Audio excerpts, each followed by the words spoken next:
Chad Wolf, of course, has done that. Former acting secretary of Homeland Security and Heritage Foundation visiting fellow. Chad, welcome back to the program. Good to have you here today.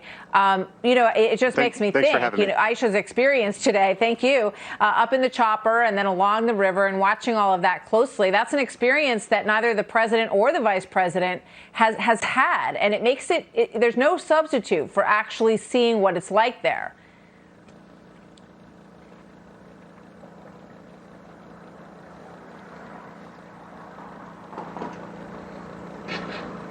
Chad, are you hearing me okay? So having a few problems. I think I picked up, Martha, on your question regarding the vice president and the president not traveling to the border, and I think that's a concern. As the vice president goes out there and talks to the Northern Triangle and to Mexican officials to try to solve some of the root causes of this crisis that we see, she absolutely has to go to the border and talk to the men and women of the Border Patrol and understand the challenges and the concerns that they have. She needs to also talk to community officials and mayors and ranchers and other local law enforcement.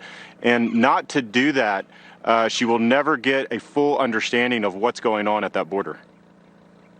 Yeah, there's no way to replace that experience and to hear firsthand from the people who are actually experiencing it. And since they've acknowledged it's a crisis, it seems like it's an absolute necessary component of understanding it. I read today that we're sending a $4 billion aid package to the Northern Triangle countries and that there's concern about graft and about corruption sucking up that money. Just given the history, Chad, I don't know how you get around that. Is it wise to send that kind of money to those countries right now? Well, if you do send that type of aid package, obviously there needs to be precautions and side rails about how they utilize that money, making sure that they are proving that they are spending that wisely. And at the end of the day, we need to understand what the benefit is to the United States. I think that's what we did under the Trump administration.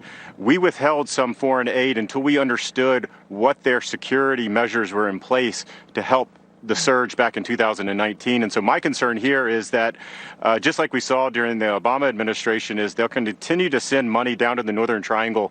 But until they get serious about enforcing the law on our southern border, it doesn't matter how much aid you give them, because if the border is open and we allow individuals to come across that border and to remain here in the country, they will continue to come. It doesn't matter what type of aid packages or economic incentives that you give them to stay. If the border is open, they will continue to come. Yeah, you made a great point, saying that their concern is more capacity in terms of how to house everyone, like this beautiful little girl that we just showed the picture of, who, thank God, was saved by this member of our U.S. military. But it's the issue of looking at it as a management capacity issue versus a border issue, right? Well, absolutely. And, my heart goes out to the families that, the picture that you just showed and others like that.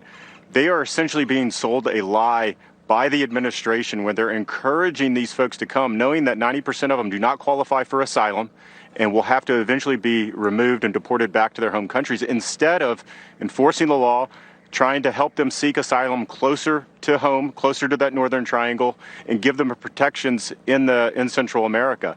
There's different ways to do this. And again, it comes back to a capacity issue. The administration's continued to open up more shelters and do more things to accommodate more and more of the surge that we see here. And that's going to continue to occur until they get serious about enforcing the law on the border and holding people accountable for the illegal activity. And until they do that, it's just going to be throwing more and more resources and money at the problem. Yeah, it's endless. I don't know how you're going to find enough places to put everybody on this side of the border. They just had to close the Houston one because the conditions there were so unbearable inside. Chad Wolf, thank you very much. Right. Always good to see you. Thanks for coming in today. So coming up, Dr. Ben